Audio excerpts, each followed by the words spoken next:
Didukung oleh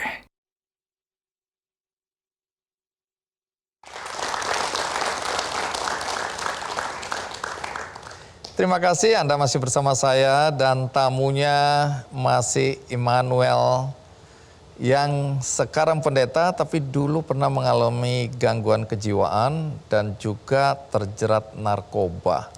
Tapi omong-omong penonton pasti penasaran, orang yang Anda tabrak meninggal atau tidak itu?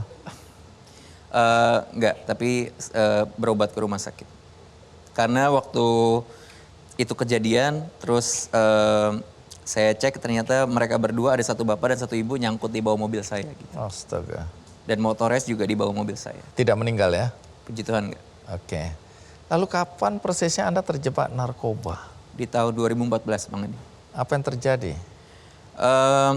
Jadi pada waktu umur 26 itu saya mulai pengobatan seminggu 2 kali ke psikolog.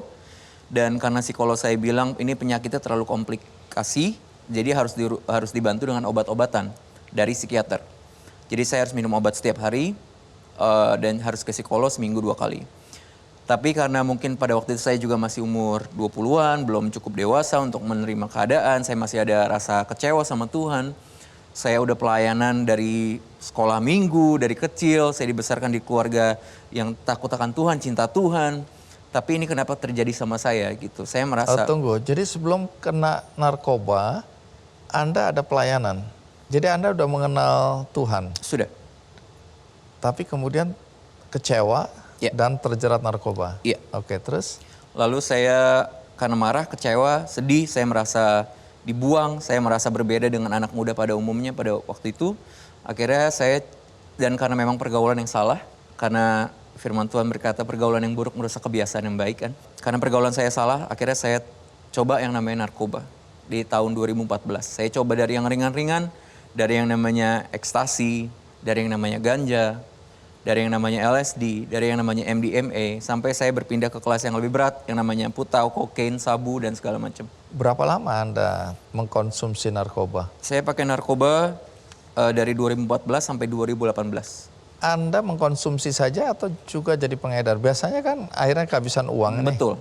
Itu terjadi juga pada Anda? Jadi Anda mengedarkan juga? Betul.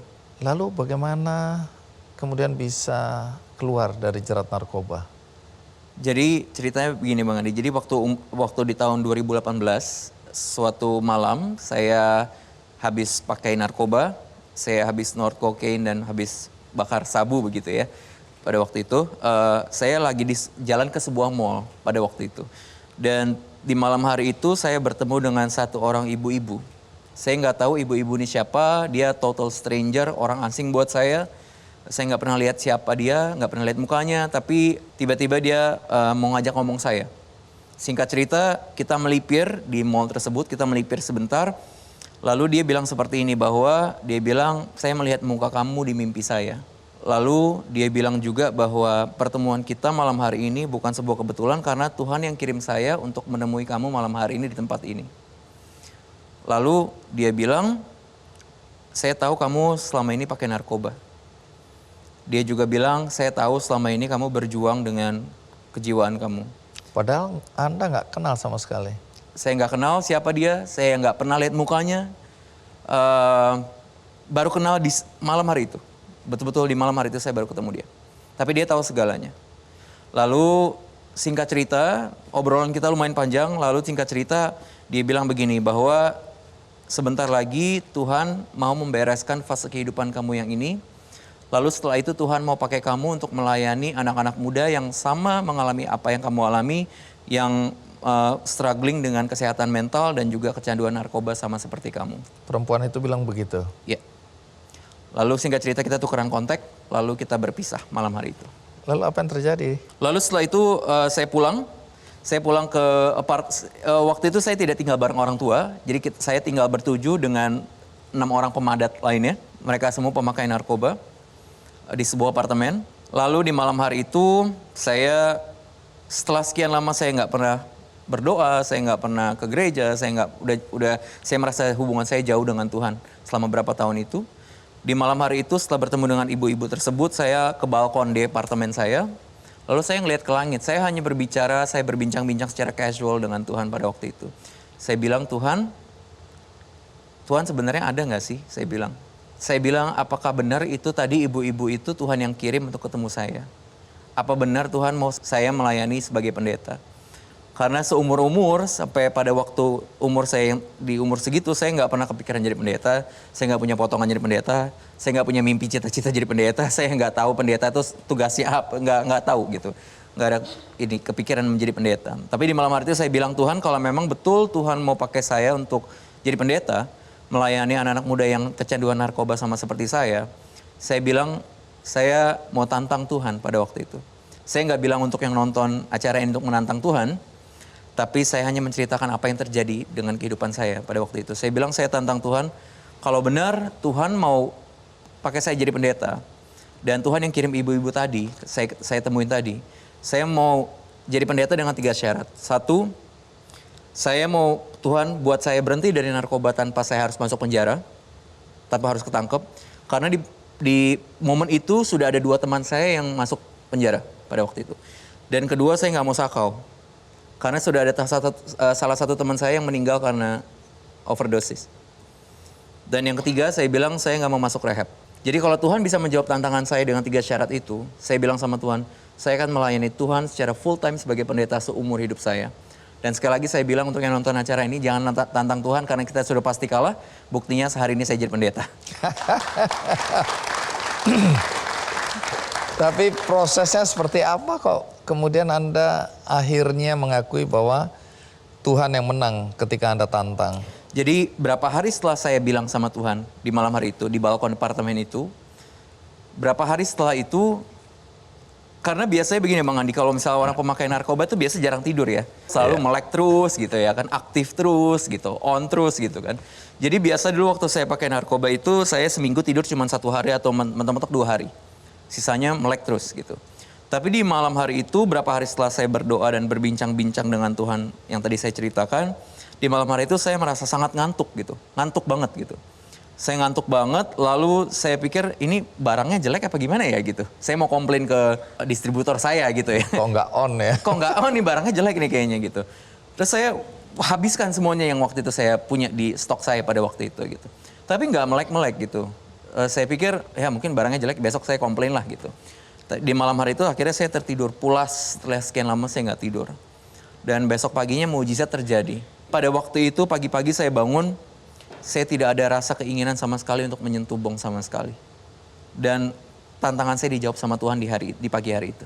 Dengan 3 syarat tersebut. Betul-betul tidak lagi ada keinginan untuk mengkonsumsi narkoba. Ya. Setelah itu saya 2018 saya bersih dari narkoba, lalu saya mulai sekolah teologi. Oh, jadi Anda punya latar belakang teologi ya? Ya. Tapi ada masa di mana Anda koma selama 4 hari. Iya, betul itu cerita. Betul. Apa yang terjadi? Jadi ceritanya setelah 2018 berlanjut, saya mulai sekolah teologi, sudah meninggalkan kehidupan lama saya dari pecandu narkoba, pengedar narkoba, kecemplung dalam lubang pergaulan bebas. Akhirnya saya kembali ke obat-obatan yang legal, yaitu obat-obatan dari psikiater untuk pengobatan saya. Saya kembali ke psikolog saya, lalu saya memulai sekolah teologi yang harusnya berjalan 2 tahun pada waktu itu untuk S2 waktu itu ya, teologi. Dari 2018 harusnya sampai 2020. Tapi di 2019 Tuhan bilang proses saya belum selesai. Akhirnya saya 2019 bulan Oktober saya sakit.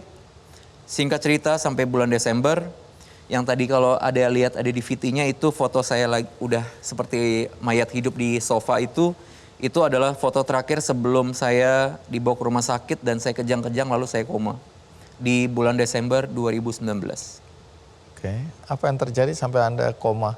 Ternyata waktu saya koma itu saya seperti ditransfer ke ruangan sangat gelap, lalu saya muncul banyak pertanyaan, ini saya mati, apa ini sorga, apa ini neraka, atau ini saya mimpi, apa ini real apa enggak? Saya mulai banyak pertanyaan, tapi yang saya tahu adalah saya ditransfer ke ruangan yang sangat gelap, saya nggak bisa lihat apa-apa.